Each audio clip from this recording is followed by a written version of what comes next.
যারা sales and marketing ডিপার্টমেন্টে job করে তাদের জন্য খুবই গুরুত্বপূর্ণ একটি মেসেজ থাকবে আজকে।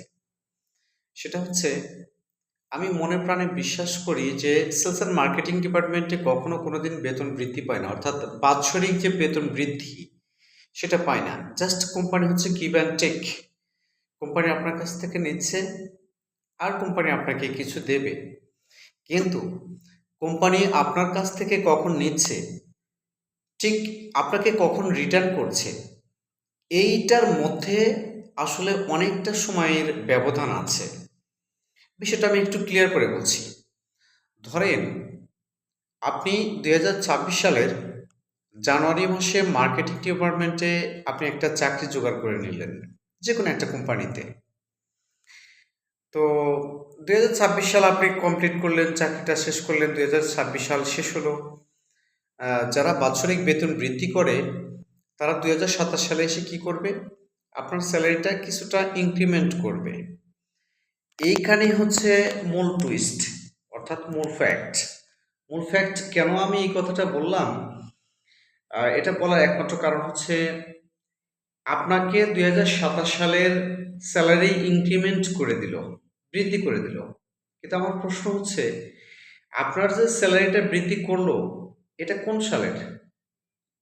আপনি যে সারাটা বছর কাজ করে আসলেন ২০২৬ সালে, সেই বছরের স্যালারিটা আপনাকে ইনক্রিমেন্ট করে দিল, নাকি আপনি যে ২০২৭ সালে নতুন করে কার্যক্রম শুরু করতে চাচ্ছেন বা নতুন করে কাজ করবেন, সেই ২৭ সালের স্যালারিটা বৃদ্ধি করলো? মূল টুইস্ট হচ্ছে বা মূল প্রশ্নটা হচ্ছে এইখানে।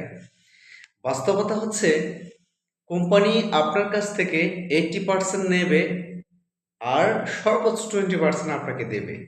এটা হচ্ছে বাস্তবতা। আমি এই কথাটা কেন বলি এবং বারবারই বলি বলি এই কথাটা, সেটা এই কারণে, আপনি যখনই কোনো মার্কেটিং ডিপার্টমেন্টে জব করতে চাইবেন, তখন আপনাকে অবশ্যই এই বিষয়টা মাথায় রাখতে হবে।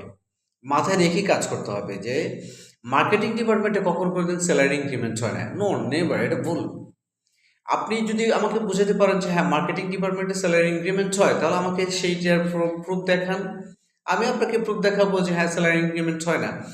কোম্পানি যদি স্যালারি ইনক্রিমেন্ট করতো, ধরুন আপনি আপনার বেসিক স্যালারি স্টার্ট করেছেন ২০,০০০ টাকা, আমি ধরে নিচ্ছি ফর এক্সাম্পল যে ২০,০০০ টাকা আপনার বেসিক স্যালারি ২০২৬ সালে জানুয়ারি মাসে আপনি স্টার্ট করলেন। তো বাৎসরিক ইনক্রিমেন্টের সিস্টেমটা কি? ধরে নিচ্ছি যে আপনাকে ২৫০০ টাকা ইনক্রিমেন্ট করে দেবে। তো তাহলে ২০,০০০ টাকা যদি আপনার বেসিক হয়, ২৫০০ টাকা যদি আপনার স্যালারি ইনক্রিমেন্ট হয়, তাহলে ২০২৬ সালে জানুয়ারি থেকেই আপনার স্টার্টিং স্যালারি হওয়া উচিত ২২,৫০০ টাকা।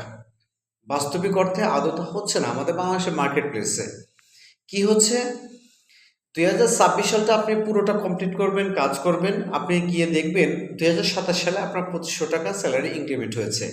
এখন আমার প্রশ্ন হচ্ছে, সেই ২৫০০ টাকা ২০২৭ সালের জন্য নাকি ২০২৬ সালের জন্য? কোন বছরের জন্য সেই ২৫০০ টাকা স্যালারি ইনক্রিমেন্ট করলো? এইটার সঠিক ব্যাখ্যা আসলে কোম্পানি দেবে না। কিন্তু এটা আপনাকে মাথায় রাখতে হবে বা আপনাকে বুঝতে হবে যে বাস্তবিক অর্থে কোনো কোম্পানি স্যালারি ইনক্রিমেন্ট করে না, অন্তত মার্কেটিং স্ট্রাকচার যারা আছে। এটা আমরা ব্যাড প্র্যাকটিস বলি বা ওয়েল প্র্যাকটিস বলি, যে প্র্যাকটিসই বলি না কেন, লাভ নেই। আপনি মার্কেটিং ডিপার্টমেন্টে জব করছেন, তার অর্থ কোম্পানি থেকে শুরু করে একদম টিএসএম লেভেল পর্যন্ত জানে আপনি কতটা ডিপ্রেশনে ছিলেন, কতটা ইন্টেলিজেন্ট, কতটা বোকা, সব তারা আন্দাজ করতে পেরেছে। কারণ যারা রুট লেভেলে ফুট ওয়ার্ক করে, হুম, তারা খুব বেশি প্রায়োরিটি পায় না, খুব বেশি প্রাউড ফিল করতে পারে না, তারা খুব বেশি স্পেস পায় না। এই স্পেসগুলো তোকে তৈরি করতে গেলে আপনাকে ইন্টেলিজেন্ট হতে হবে। আপনি যেহেতু ইন্টার পাস, তাহলে অবশ্যই আপনি একজন মানব সম্পদ।